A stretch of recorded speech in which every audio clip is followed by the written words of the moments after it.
Bismillahirrahmanirrahim. Assalamualaikum warahmatullahi wabarakatuh. Selamat pagi Bapak Ibu penilai dalam sertifikasi dosen gelombang 1 tahun 2026. Mohon izin, perkenalkan saya Weli Agustiawan.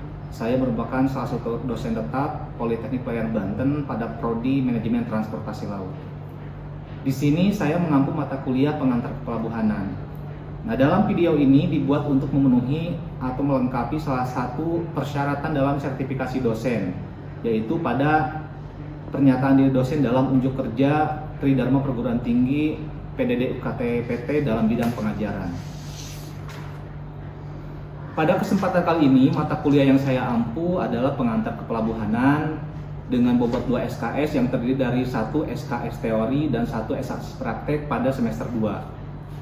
Mata kuliah ini disampaikan dengan metode DIA ya, Direct Instruction, yang mencakup 3 komponen, yaitu Delivery, Interaction, Assessment dalam proses pembelajaran yang ada di kelas baik secara online maupun secara offline. Setelah mengikuti mata kuliah pengantar kepelabuhan ini, diharapkan kadet mahasiswa atau mahasiswi Taruna-Taruni Politeknik Pelayaran Banten mampu menganalisis, memahami, dan menguasai tentang sistem kepelabuhanan, regulasi dan gambaran umum tentang kepelabuhanan, serta aspek-aspek yang terdapat di pelabuhan pada bidang manajemen transportasi laut.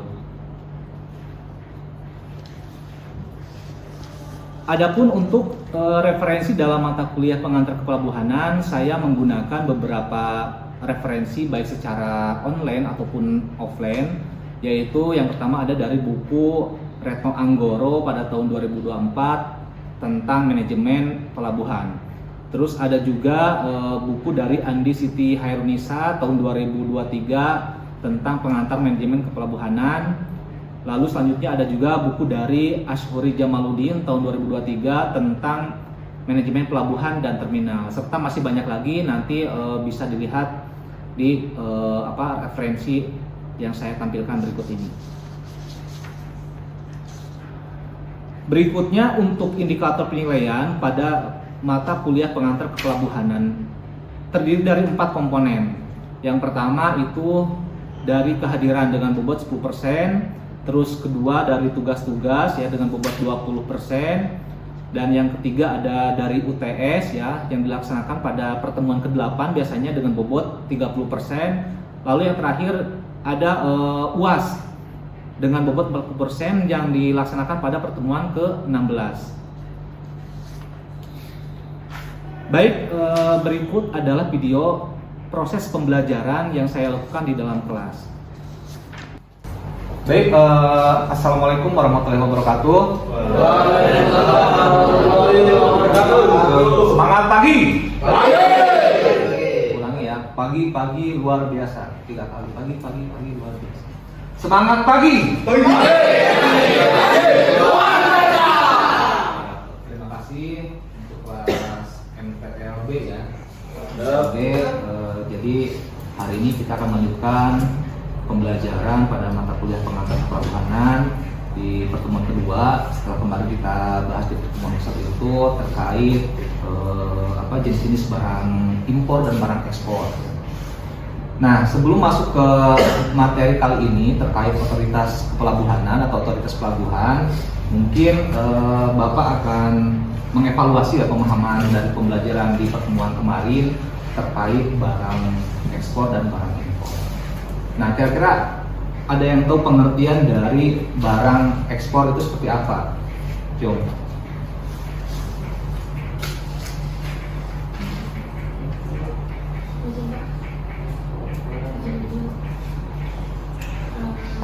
Bagi saya barang ekspor itu barang yang dikirim ke luar negeri dari suatu negara yang dipersiapkan untuk diekspor, dan negeri tersebut pasti juga akan menerima sebuah impor.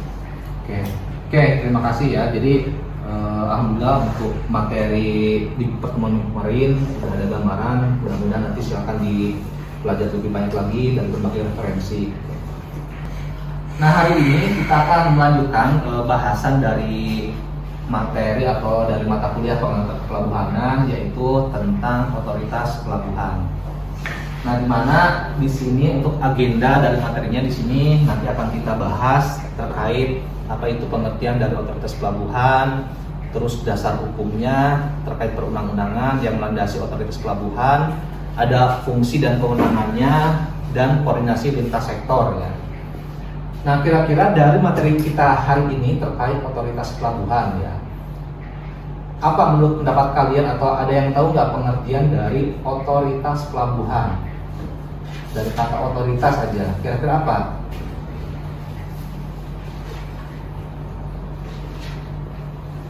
Rahmat, kira-kira menurut kamu apa deh pengertian dari otoritas pelabuhan ini? Lembaga pemerintahan yang bertugas mengatur dan mengawasi, memastikan kegiatan di pelabuhan berjalan aman dan tertib. Lembaga pemerintah Yang mengatur dan mengawasi, memastikan kegiatan pelabuhan berjalan dengan aman dan tertib. Oke, lembaga yang mengawasi, ada kata mengawasi ya, mengawasi, mengatur supaya kegiatan di pelabuhan berjalan dengan tertib. Ada lagi nggak yang menambahkan dari jawaban Rahmat? Zahra, coba. Otoritas pelabuhan yang bertanggung jawab mengelola infrastruktur pelabuhan, mengatur tarif dan biaya pelabuhan, menjamin keselamatan dan keamanan pelabuhan, mengkoordinasi dengan instansi terkait imigrasi, bea cukai, karantina, dan meningkatkan efisiensi dan pelayanan pelabuhan. Oke, berarti lembaga yang mengatur berbagai macam sistem yang terdapat pada pelabuhan ya, dan mulai pelayanan misalkan bongkar muatnya, terus layanan misalkan perizinannya dan sebagainya ya. Oke, terima kasih. Ada lagi yang mau menambahkan dari jawaban Rahmat dan Azahra?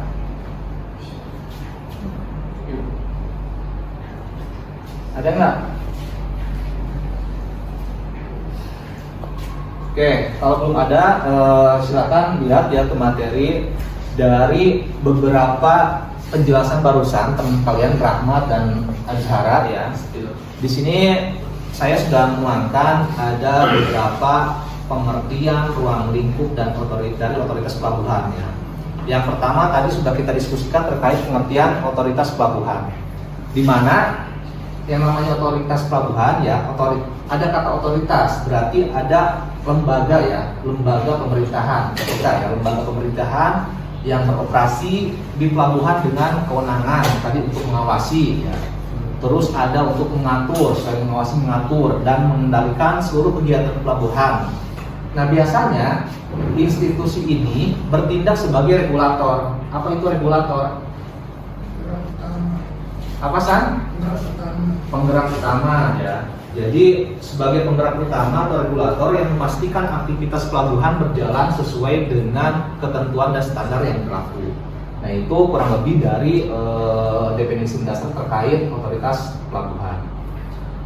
Nah, selanjutnya apa saja sih ruang lingkup dari pengawasan dari otoritas pelabuhan ini? Nah, cakupannya di sini terkait pengawasan otoritas pelabuhan meliputi tadi ada kata Azahra, pelayanan kapal misalkan, terus pengelolaan arus barang, layanan bongkar muat misalkan kapal, terus serta ada pelayanan penumpang untuk kapal-kapal tertentu ya. Nah, lembaga ini memiliki kewenangan untuk mengintervensi apabila terjadi hal-hal yang berpotensi mengganggu kelancaran operasional pelabuhan.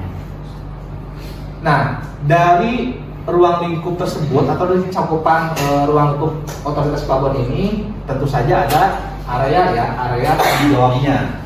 Nah, untuk area tanggung jawabnya ini meliputi di sini seluruh ya wilayah daratan dan perairan yang masuk dalam yurisdiksi pelabuhan. Jadi baik wilayah yang ada di daratan dan perairan yang masuk dalam yurisdiksi pelabuhan. Apa yurisdiksi?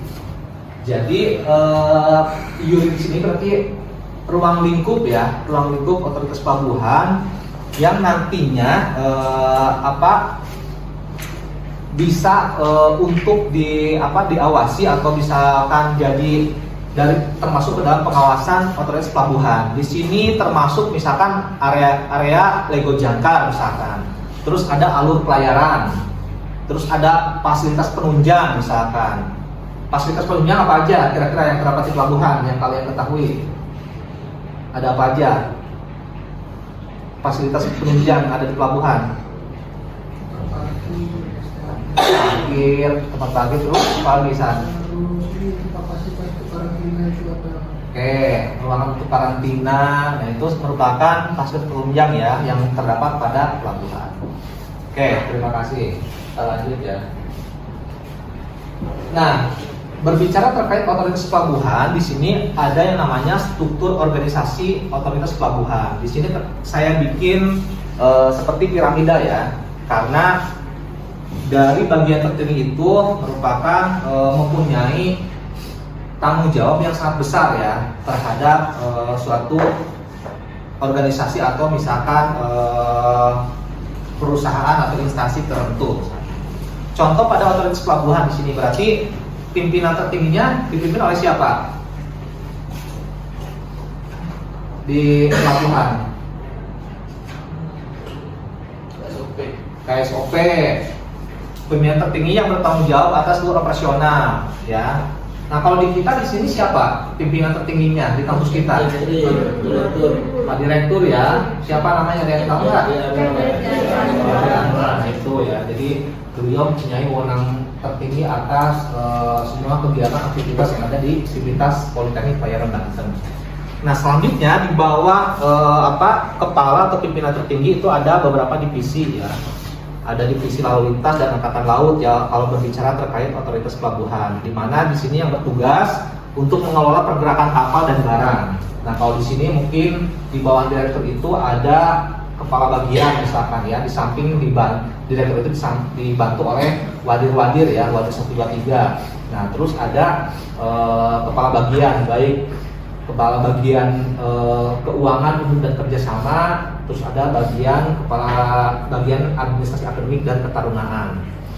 Nah di bawahnya di sini setelah beberapa divisi lalu lintas ada divisi keselamatan dan keamanan, memastikan aspek keselamatan pelabuhan. Dan yang terakhir ada divisi fasilitas pelabuhan. Kalau di sini mungkin terkait unit penunjang ya, unit penunjang pada kampus kita. Ada beberapa unit kan di sini, termasuk kalian prodi itu termasuk ke dalam unit penunjang. Ya.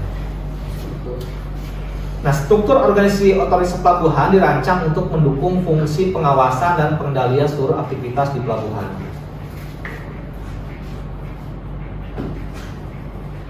Nah, selanjutnya ini ada dasar hukum otoritas pelabuhan ya.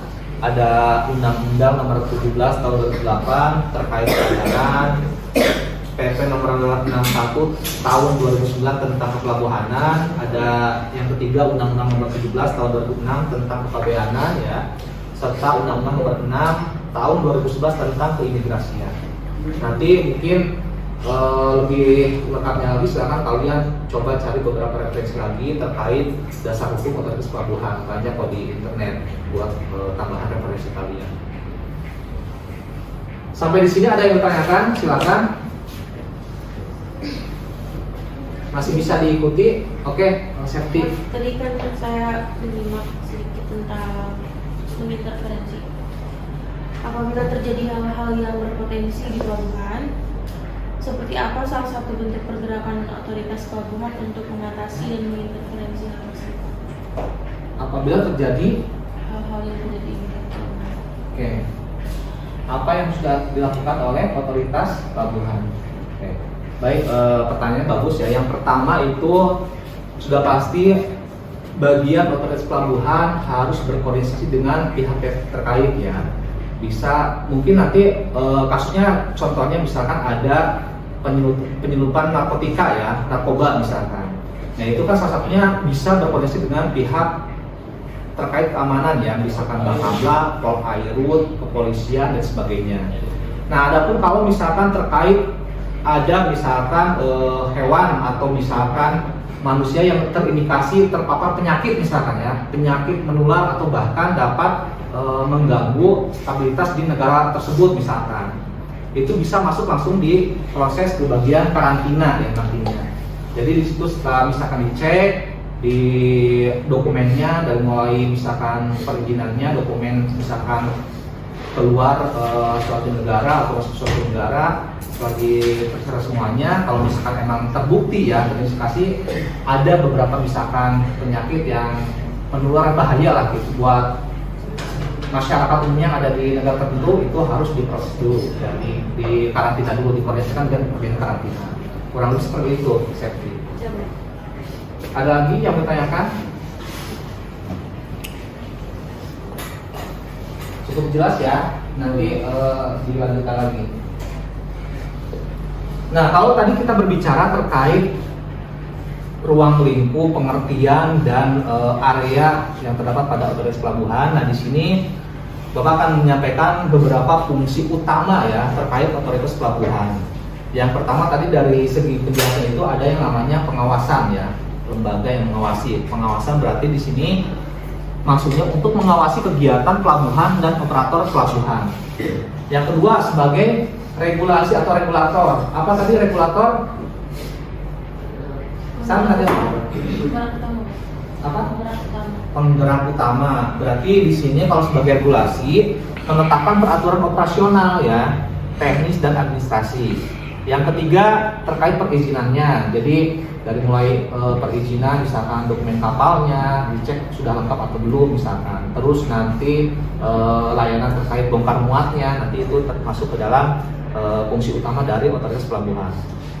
Yang keempat yaitu sebagai koordinasi, yaitu mengkoordinasikan instansi terkait di lingkungan pelabuhan. Kayak tadi ada kasus yang disampaikan oleh Septi ya, contoh case di pelabuhan, kira-kira pihak si otoritas pelabuhan ini harus menyelesaikan case permasalahan tersebut dan dengan berkoordinasi dengan siapa aja. Tadi sudah Bapak sampaikan contohnya beberapa contoh. Yang terakhir kelima fungsinya itu sebagai penjaminan, di mana otoritas pelabuhan harus memastikan aktivitas sesuai dengan perundang-undangan. Tadi perundang-undangannya sudah kita bahas di dasar hukum ya, dasar hukum terkait otoritas pelabuhan. Berikutnya ini terkait tugas koordinasi dan perizinan ya. Di sini di mana untuk tugas koordinasi dan perizinan pada otoritas pelabuhan, yang pertama itu penerbitan perizinan. Otoritas pelabuhan memiliki kewenangan untuk menerbitkan berbagai izin terkait aktivitas pelabuhanan seperti izin sandar kapal ya, ada izin kepanduan, izin kegiatan bongkar muat, di mana dari proses perizinan tersebut menjadi instrumen pengendalian ya untuk memastikan seluruh aktivitas memenuhi standar yang telah ditetapkan. Jadi dari izinnya kalau misalkan sudah sesuai berarti bisa dilanjutkan ke proses berikutnya. Kalau tidak sesuai, ada misalkan hal yang mencurigakan, itu bisa langsung dikoordinasikan dengan pihak terkait ya, pihak keamanan dan sebagainya. Yang kedua terkait koordinasi antar instansi, di mana fungsi penting lainnya merupakan melakukan koordinasi dengan berbagai instansi. Seperti di sini instansinya yang biasanya sering dilakukan atau koordinasi di bagian otoritas pelabuhan itu ada bea cukai, imigrasi ya, terus ada tadi yang sempat disampaikan atau kita bahas dengan Ihsan ya terkait karantina misalkan. Kalau ada misalkan orang atau misalkan hewan-hewan yang dicurigai terpapar penyakit menular misalkan seperti itu. Dan yang terakhir dengan pihak kepolisian. Pihak kepolisian, terus kalau misalkan kita berbicara di laut berarti dengan Polairut ya, TNI AL, Bapangdam dan sebagainya. Yang ketiga, pengawasan Badan Usaha Pelabuhan atau BUP ya, pengawasan Badan Usaha Pelabuhan, di mana otoritas pelabuhan mengawasi kinerja Badan Usaha Pelabuhan atau BUP ya, yang berperan sebagai operator pelabuhan. Pengawasan ini memastikan bahwa BUP menjalankan fungsinya sesuai dengan standar pelayanan minimum yang telah ditetapkan oleh regulator. Jadi harus tetap ya, yang namanya suatu organisasi atau instansi yang terdapat di dalamnya ada beberapa staf atau karyawan, pasti ada yang namanya evaluasi terkait kinerja ya. Nah mungkin dari kalian juga di sini, misalkan sekarang kan lagi menempuh pendidikan ya di Politeknik Pelayaran Banten, pasti setiap semesternya itu harus mempunyai evaluasi, baik untuk diri sendiri ataupun nanti evaluasi terkait dosen mungkin yang melakukan pengajaran dalam kelas. Evaluasinya untuk apa Pak? Tujuannya? Ya yang jelas evaluasi ini untuk meningkatkan baik itu dari kualitas kalian, dari yang tadinya mungkin nilai di semester satunya banyak yang kurang bagus misalkan ya atau kurang memenuhi, nanti di semester 2 bisa ditingkatkan. Nah itu salah satunya. Nah kalau dari segi misalkan pekerjaan ya di dalam suatu organisasi itu nanti dinilai dari kinerja pekerjaan staf atau karyawan tersebut atau bagian divisi tersebut gitu. Kinerjanya sudah sesuai enggak dengan target dari perusahaan. Nah ini berikut terkait tugas koordinasi dan perizinan. Nah ini untuk kewenangan dalam Undang-Undang tadi nomor 17 tahun 2008 ya, ada terkait pengaturan alur pelayaran, pengawasan lalu lintas kapal, pelayanan jasa kepelabuhan, dan yang terakhir tentang penyusunan rencana induk ya, di mana di sini merencanakan pengembangan pelabuhan jangka panjang. Oke, jadi kalau perizinan ya nanti ada slide berikutnya Bapak sampaikan ya terkait perizinan. Nah, di mana perizinan suatu misalkan contoh kapal sandar di pelabuhan misalkan, otomatis sebelum kapal itu sandar pasti harus dicek dulu nih kelayakan atau dari mulai surat perizinannya ya. Dari mulai misalkan nanti diketahui jenis kapalnya apa, misalkan terus jetinya berapa, terus muatan yang dibawanya apa gitu kan. Dan itu pun pasti ada beberapa dokumen yang harus diperiksa juga. Dari mulai mulai misalkan jenis barang yang buatnya, misalkan contoh barang-barang gas, misalkan barang-barang BBM ya, ataupun misalkan ada terkait misalkan minyak atau kapal tanker dan sebagainya. Nah kalau sudah selesai baru dipersilakan. Jadi sebelum masuk ke pelabuhan otomatis harus dipastikan dulu, dicek ya. Nah kira-kira yang mengeceknya misalkan terkait izin kapal tersebut siapa menurut kalian? KSOP. Terus apa lagi? KSOP, bea cukai atau tadi ya yang termasuk ke dalam beberapa bagian atau organisasi yang kerjasama dengan otoritas pelabuhan. Dan ini Bapak masukkan contoh studi kasus di Pelabuhan Tanjung Priok. Ada di sini misalkan untuk Pelabuhan Tanjung Priok itu merupakan pelabuhan terbesar di Indonesia ya, bisa menangani lebih dari 50% volume perdagangan.